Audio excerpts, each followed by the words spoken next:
This is a chart. What shitcoin do you guys think this is? This is the US dollar. The best time to go to Whole Foods and buy eggs with your dollars was 1913. Every other time after that, you're getting screwed, right? Okay, now this is a little bit more interesting. Check this out. So the US dollar, we divorced from the gold standard in 1971. So I'm no artist, but I'm trying my best. That's where my arrow is pointing down on this slide. So you can see once we started to print money, right, and we're divorcing ourselves from the physical realities of Mother Nature, it's really benefited the top 1%. The rich have gotten a lot richer, and the rest 90% of us, we're the ones that have stagnated income, or now it's declining, right? Check this out. These red and green lines, these are the prices of a median house in New York and Boston.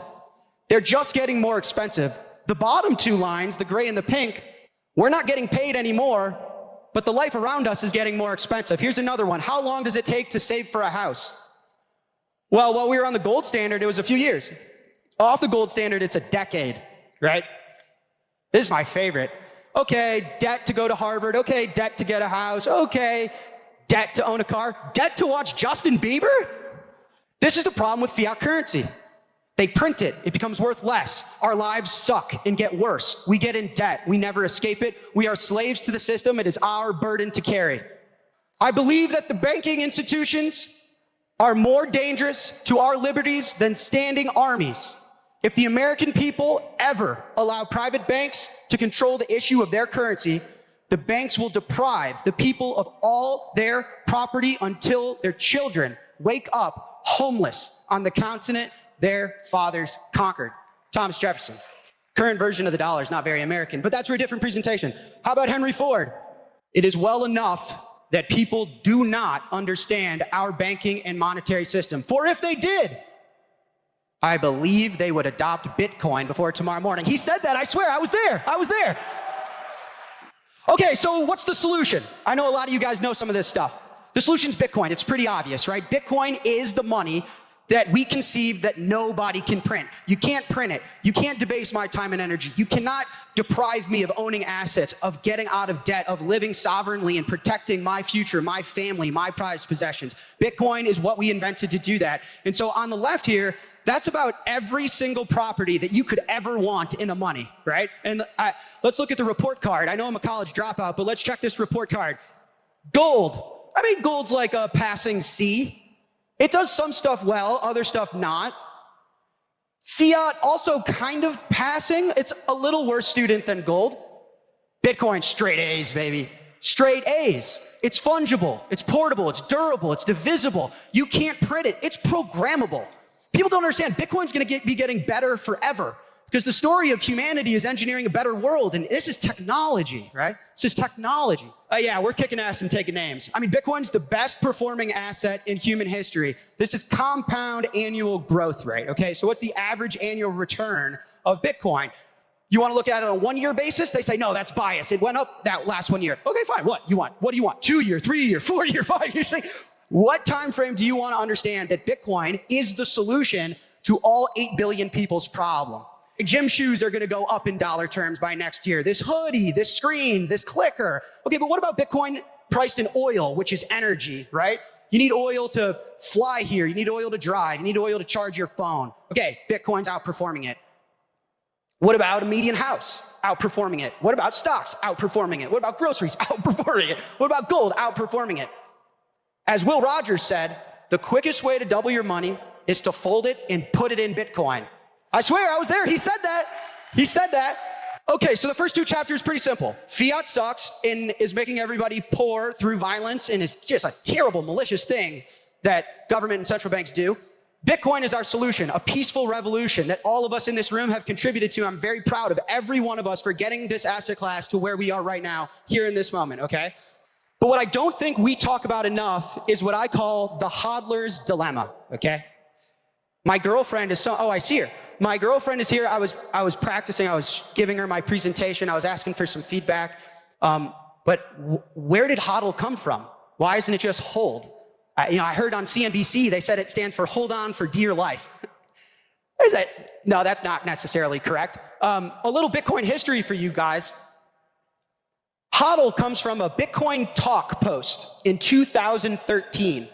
My speaker notes here are a little too small for me to read it, so I'm gonna turn around. Sorry. Oh, I actually didn't mean to do that, but I got the HODL message on my back. Here, check this out. By the way, I don't know if you guys can see, but everything is spelled wrong. This guy was wasted. Ready? I typed that title twice because I knew it was wrong the first time. Still wrong. Whatever. My girlfriend's out at an amazing bar. Bitcoin's crashing, but why am I hodling? I'll tell you why. It's because I'm a bad trader, and I know I'm a bad trader. Yeah, you good traders can spot the highs and the lows, pit, path, piffy, wing, wong, wang, and just like that, make $1 million bucks. Sure, no problem, bro. Likewise, the weak hands are like, oh no, it's going down, I'm gonna sell. He, and then they're like, oh my God, my behind. When the smart traders who know what the hell they're doing buy back in. But you know what? I'm not part of that group. When the traders buy back in, I'm already part of the market. Those taunt threads saying, oh yeah, you should have sold. Yeah, no shit. No shit, I should have sold. I should have sold moments before every sell, and I should have bought moments before every buy. But you know what? Not everybody is as cool as you. You only sell in a bear market if you are a good trader or an illusion noob. The people in between, we hold. In a zero-sum game, such as Bitcoin, traders can only make money on you if you sell. So I've had some whiskey. Actually, on the bottle, it's spelled whiskey. Whatever, sue me, but only if it's payable in Bitcoin. Now, yeah. That's a little history. I hope CNBC is out here in the crowd. You guys, that's the origin of HODL. It's a meme. The meme is very powerful, though, is that what if we had the scarcest, hardest money in human history? Would it be just as simple as working hard and saving it and never selling? You don't need to be a trader. You don't need to study Japanese central bank monetary policy. You just gotta HODL. And that meme has taken us so far to where this is what who is now our current president of the United States said at this conference last year. So powerful meme. We went one night, we had way too much whiskey, and now the United States has a Bitcoin strategic reserve, right? And it's never sell your Bitcoin. And to be honest, it's kind of simple. Like, let me ask you guys a question. How much of the money that only goes down, it's never done anything besides go down, how much of that would you want to own? Okay, what about the one that's historically it just goes up? If you just hold it and you don't trade it, it just goes up. How much of that would you want to own? Well, probably as much as I possibly could, right? And so this was me. Last January, I officially owned $0, right? And so I'm like, man, President Trump, the HODL drunk guy that drinks a lot of whiskey, like, let's go. I'm gonna own as much as I can, screw the dollar, right? But this is the HODLER's dilemma, is like, I didn't have any dollars to spend. So some of you in the audience that troll me on Twitter, you're like, bro, I thought you were one of us. You're selling Bitcoin? I'm like, dude, what do you want me to starve myself to death? I had to. I didn't own any dollars. And so this is the dilemma. Every Bitcoiner faces this fork in their life, right? Because the reality is this, guys, money is a means. It's not an end, right? Money itself is not valued for the literal piece of paper or the little bytes of data. It's value because of the things that it can get you, right? Nobody wants a green piece of paper or the physical Bitcoin itself. We all want what those things can get us. So the miser had buried his gold in a secret place in his garden, okay? Every day he went to that spot, he dug up the treasure of gold, and he counted it piece by piece just to make sure it was all there. He made so many trips back and forth that a thief recognized what he was doing, guessed there was value there, and one night quietly dug up the treasure and made off with the gold, okay? When the miser discovered that he had lost his gold, he was overcome with grief and despair. He groaned and cried and tore his hair. A passerby heard his cries and asked what had happened. My gold! Oh, my gold! cried the miser wildly. Someone robbed me. Your gold?